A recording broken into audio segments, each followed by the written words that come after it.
नमस्कार, जय श्री श्याम। गीता टिप्स में आप सबका स्वागत है।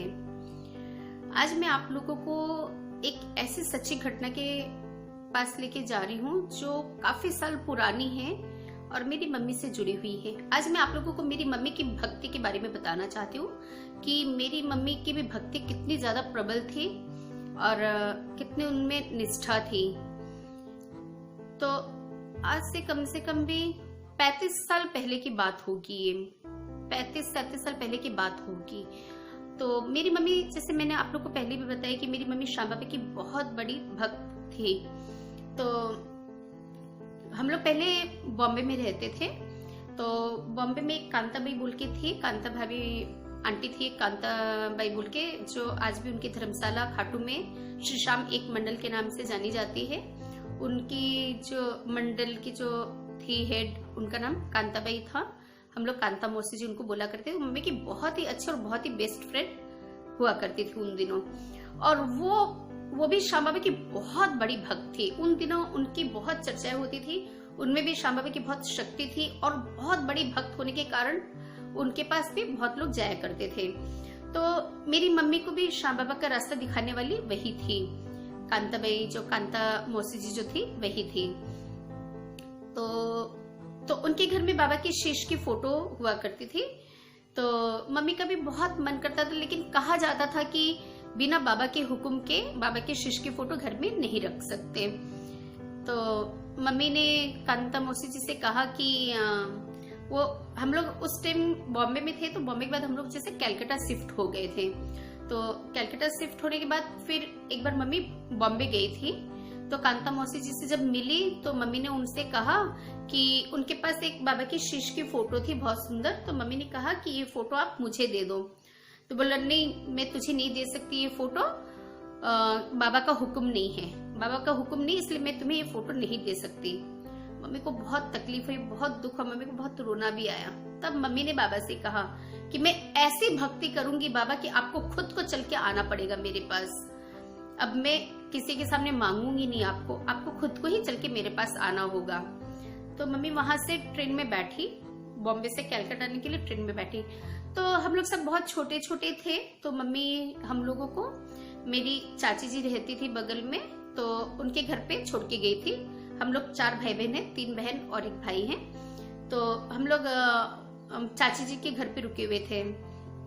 तो चाची जी का जैसे फ्लैट जो बना हुआ था ना, तो हम लोग जिस रूम में सोए हुए थे उस रूम में कोई विंडो नहीं थी। तो पता नहीं चल रहा था कि क्या रोशनी, कितनी रोशनी है या क्या टाइम हो रहा है। तो जैसे सुबह 5:30 या 6 बजे के स्कूल का टाइम था दीदी का। मेरी दीदी लोग जो स्कूल में जाते थे, हम लोग जिस स्कूल में जाते थे उसका अर्ली मॉर्निंग टाइम हुआ करता था, या तो 5:30 या 6 बजे का टाइम था स्कूल जाने का। तो घड़ी वड़ी इतनी मेरी दीदी को उस टाइम देखनी नहीं आती। तो वो रोशनी देख के उठती थी कि कितनी रोशनी हुई, तो वो एक अंदाज लगा लेती थी कि इतना बज रहा है। तो वो उठी, सुबह उठ के गई तो किचन की खिड़की से वो देखती थी कि कितनी रोशनी हुई है। तो उसने किचन की खिड़की किचन का गेट लॉक था, तो उसने किचन का गेट खोला। तो जैसे ही खोली तो एकदम बहुत जोर डर गई, क्योंकि वहां पे उसने कुछ देखा था। तो अचानक किसी को उसने किचन में देखा, तो डर के मारे आके एकदम रजाई कंबल ओढ़ के वापस से वो सो गई और बाद में वो उठी ही नहीं। मेरी चाची जी को थोड़ी आदत थी 7 बजे तक उठने की, तो वो डर के मारे आके सो गई, उठी नहीं। तो फिर मेरी चाची जी जब उठी 7 बजे, तो उन्होंने देखा कि आशा बाई, प्रेमा बाई, कोई भी आज स्कूल नहीं गया, क्या बात है। तो उन्होंने दीदी को उठाया, बोले कि प्रेम भाई उठो, आप आज स्कूल नहीं जाओगे क्या? आज आप उठे नहीं, क्या बात हुई, आप उठ नहीं रहे हो, स्कूल नहीं जाओगे? तो बोले कि नहीं, दीदी मेरी जैसे बहुत ज्यादा भोली थी, बड़ी वाली दीदी आज भी बहुत भोली है मेरी। तो वो एकदम डर के मारे कांप रही थी और बोली कि नहीं, मैं नहीं उठूंगी, किचन में तो भूत बैठा हुआ है, मैं नहीं उठूंगी, मुझे बहुत डर लग रहा है। तो चाची बोली कि किचन में भूत है? बोले कि बाबा के दरबार में भूत का क्या काम, कैसा था भूत देखने में? तो बोले चाची जी मत पूछो, खाली ना इतना शीश था, खाली सर रखा हुआ था, एकदम घुंघराले बाल है उसके, और छोटे छोटे दांत है और मोर मुकुट धारण कर रखे हैं।